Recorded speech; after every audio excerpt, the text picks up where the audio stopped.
And actually, in retrospect, in spite of many of us think that the public service and the public interest is well served by governments controlling things, in this particular case, no.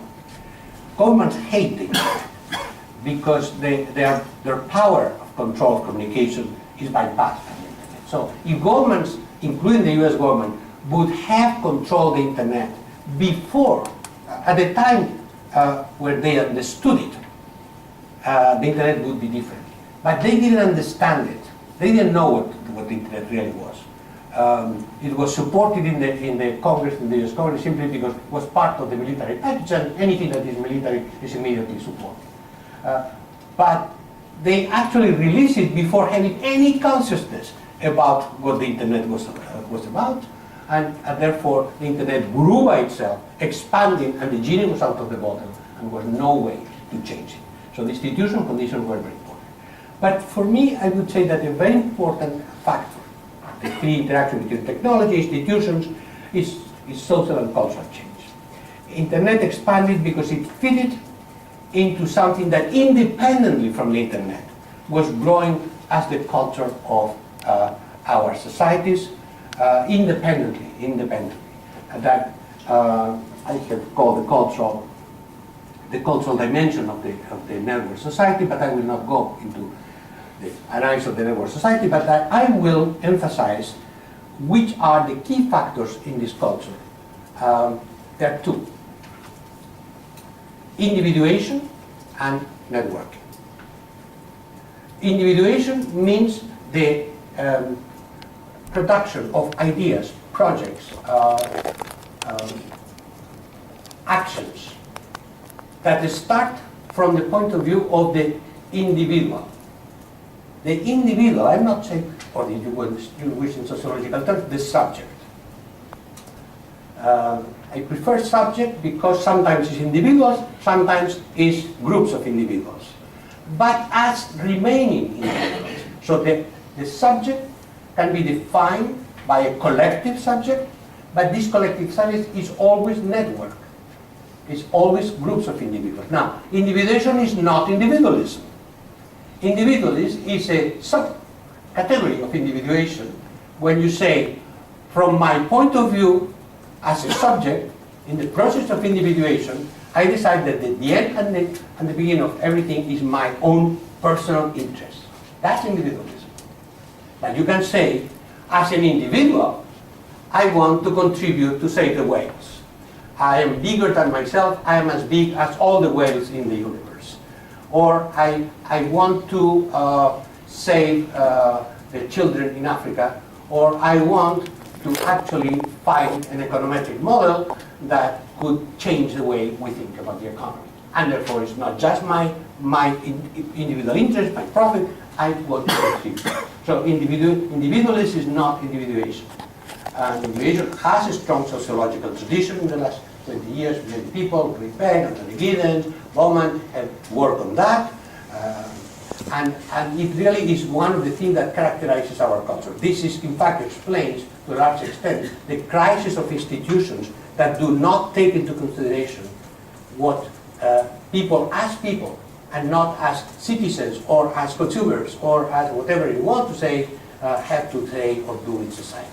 The recognition of the individuating capacity of each one of us is fundamental to establish the bond, the trust between people and the institutions. When the institutions decide that they make history, that they can change, then people first withdraw and then attack. Second, networking. We are social. We are always social. The difference is how we are social. So what characterizes our type of society is network individuation. So people understand that to do what they want to do as individuals, they have to connect with others to elaborate social projects, social organization, social everything. So it's the other way around. We don't start from the institutions and the structure of society. We start from ourselves, and then to reach our goals, then we establish networks. Why networks and not groups? Because we keep control of ourselves. We do not decide to fuse into a church or into a party or into a union or into a marriage. We don't fuse, we connect. That's different. So we go from organizations to networks. Yeah, we can say that networks is a particular form of organization, but what I mean, we go from formal, structured, defined, predefined organizations, we shift into networks as a form of social organization. Now, if you put the two things together, individuation and networking, the internet is the perfect platform to be at the same time the platform for the construction of individual autonomy and the platform for the networking between the different autonomous projects, subjects, individuals, etc. Some empirical work on this. A few years ago, with Mcluhan, in her pre-incarnation as a researcher before becoming rector of our university, we developed a very ambitious research program on the internet, but that we decided to center on Catalonia, and that led to what was called the PIC, Project Internet Catalonia, that produced 6 major research projects combined to scan the Catalan society at the origin of the network society, but also with some implications for the theory and analysis of the internet in more general terms. One of the studies was on a representative sample of 3,000 people in Catalonia, more or less half of them with internet, half of them with no internet, and we analyzed their social practices through direct interview. It was not by phone, it was direct 1.5 hour interview. One of the things we tried to study was to empirically test the notion that internet is a culture of autonomy, that the use of internet supports autonomy. With some little problem, because of course being individual, we had to apply questions, survey, research questions and psychological tests, etc. But overall, without going too much into this, we finally found empirically through factor analysis, 6 factors that saturated statistically the behavior of people in 6 different dimensions. Factor analysis, therefore each factor is independent from the other, right? On different dimensions of autonomy. The individual autonomy as a person, professional autonomy, entrepreneurial autonomy, autonomy of the body, autonomy vis-a-vis the media, and socio-political autonomy. 6 dimensions of autonomy.